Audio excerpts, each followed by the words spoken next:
Am I the jerk for wanting to attend a child-free wedding without my wife?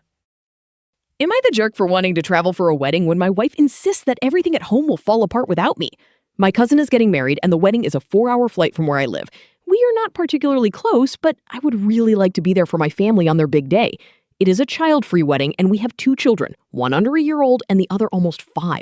My wife refuses to travel and get a babysitter. She is even refusing to let me hire a babysitter to help her at our home for the 2 days I would be gone. She says she cannot take care of the kids by herself and that everything will fall apart and she will be underwater. She was invited to a few weddings earlier this year, which were also child-free.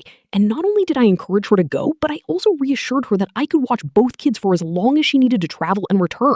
She declined to go to any of those weddings and was actually offended they were child-free.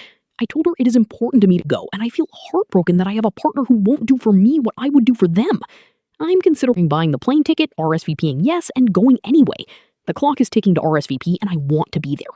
I feel resentful that my wife cannot be a parent to our 2 kids for 2 days by herself and refuses to entertain my offer of hiring a babysitter for as much time as possible to shadow and help her. When I told her how I felt, she said, "Do you think this is going to make me change my mind?" I don't want you to go. She has ADHD and executive function issues, and even making breakfast can feel overwhelming for her.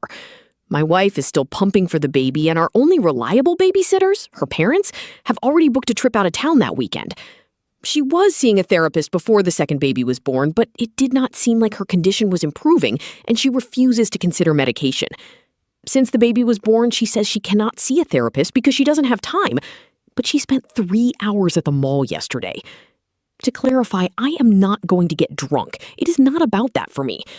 My family is very spread apart, and it is a once-in-a-decade opportunity to have everyone in one place. I am not abandoning her, as she is invited too. She just doesn't want to go, and I have offered to do everything possible to get professional help. She assumes our trusted babysitters are not available during the hours she needs them most. Since I posted this, she spoke to her sister and is going to reach out to a trusted babysitter today. She said she would feel comfortable if she had a combination of help from both of them and would let me know if she can secure coverage. I told her I will not go unless she feels supported enough in my absence. I also spoke to her about her postpartum feelings. She told me she is not depressed, but she feels postpartum anxiety. I told her I would do whatever it takes to help her speak to someone to work through her struggles, even offering to take time off work so she could have an appointment, though she remains unwilling to take medication.